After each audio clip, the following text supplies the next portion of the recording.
Assalamualaikum warahmatullahi wabarakatuh. Salam guru penggerak. Perkenalkan saya Tasriani, calon guru penggerak angkatan 9 dari SMA Negeri 11 Wajo, Kabupaten Wajo, Provinsi Sulawesi Selatan. Pada kesempatan ini, saya akan memaparkan demonstrasi kontekstual dari pemikiran Ki Hajar Dewantara, yakni pendidikan yang berpihak pada murid. Menurut Ki Hajar Dewantara, tujuan pendidikan adalah menuntun segala kekuatan kodrat yang ada pada anak-anak itu, agar mereka sebagai manusia dan anggota masyarakat dapat mencapai keselamatan dan kebahagiaan yang setinggi-tingginya.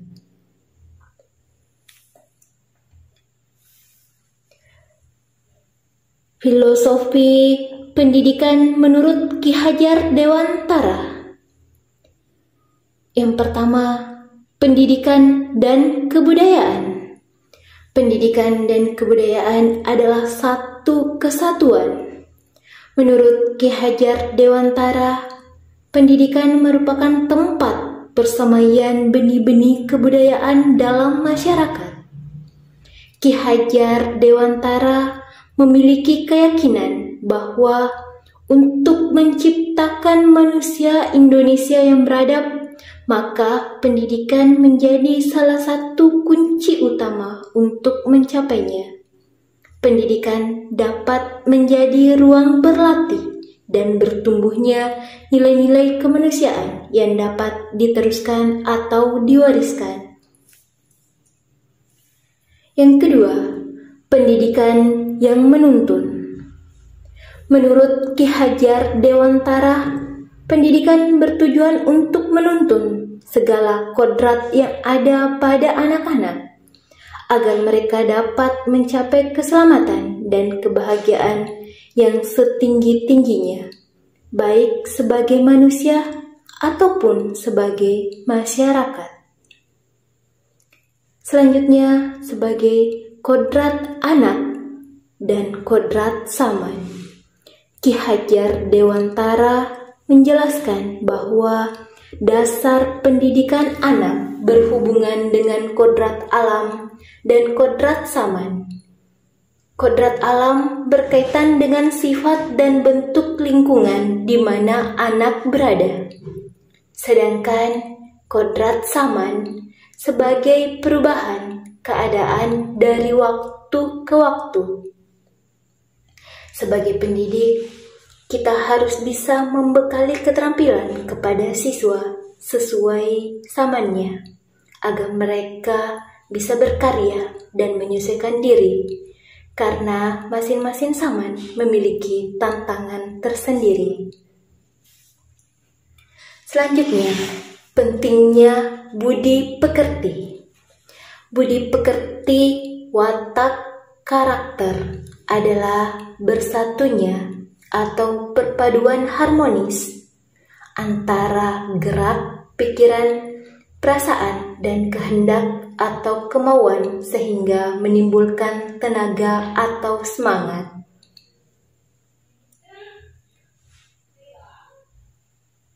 Selanjutnya, dasar-dasar pendidikan menurut Ki Hajar Dewantara. Anak bukan kertas kosong.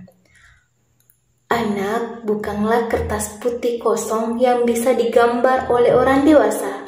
Akan tetapi, anak lahir dengan kekuatan kodrat yang masih samar-samar.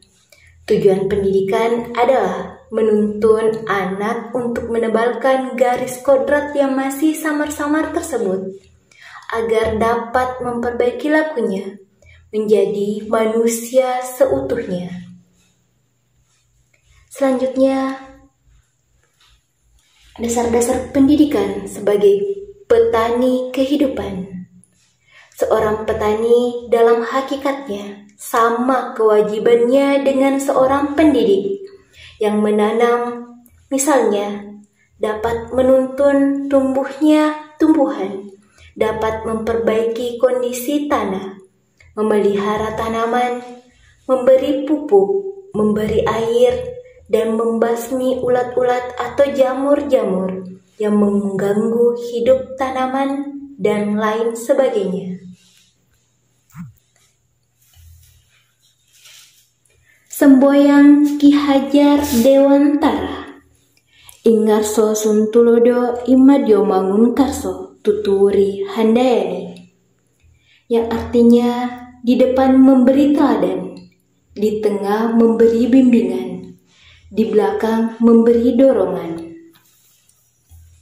Ingarso Suntulodo ini mengacu pada pentingnya seorang pemimpin atau pendidik memberi teladan dan contoh yang baik kepada orang lain. Dalam pendidikan, guru atau pendidik harus menjadi teladan yang baik bagi siswa, menunjukkan perilaku dan nilai-nilai yang diharapkan. Ingmadyo Mangunkarso di tengah memberikan semangat. Hal ini menekankan pada peran pemimpin atau pendidik dalam memberikan motivasi dan semangat kepada orang lain. Pemimpin atau pendidik harus mampu menginspirasi, mendorong orang lain untuk mencapai tujuan dan potensi terbaik mereka. Tuturi Handayani di belakang memberikan dorongan.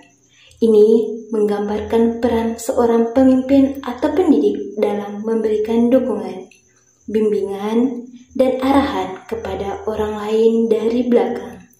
Pemimpin atau pendidik harus menjadi pendukung yang kuat, membantu orang lain untuk berkembang dan berhasil.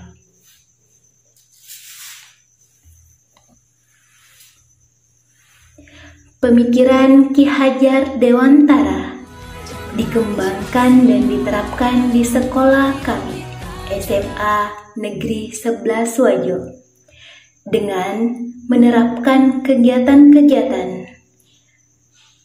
Di antaranya terdapatnya program ekstrakurikuler yang tentunya dapat mengembangkan minat dan bakat peserta didik sesuai dengan potensi mereka masing-masing. Adanya program pembimbingan baca tulis Al-Quran,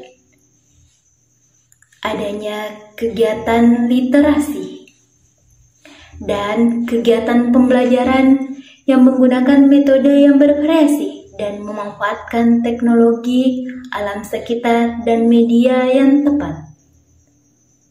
Selanjutnya, kegiatan pembiasaan 5S, salam, senyum, sapa, sopan, dan santun. Kegiatan ini dilakukan untuk mentransfer nilai-nilai karakter yang berbudi pekerti, agar tercipta pendidikan yang berpihak pada peserta didik. Kami sebagai pendidik harus menggunakan model atau metode pembelajaran yang bervariatif agar peserta didik lebih nyaman saat belajar di kelas. Guru harus mengikuti berbagai pelatihan, seminar, ataupun workshop untuk dapat mengembangkan keterampilan dan menguatkan pemahaman tentang pendidikan yang berpihak pada peserta didik. Dan sebagai pendidik, kita tidak boleh bosan dalam memberikan contoh teladan yang baik kepada peserta didik. Dan akhir kata, jadilah guru yang selalu menuntun, menjadi teladan, dan memberikan pembelajaran yang berorientasi pada peserta didik. Jadilah guru yang memberikan pembelajaran berkualitas dan membantu murid tumbuh dan berkembang secara holistik.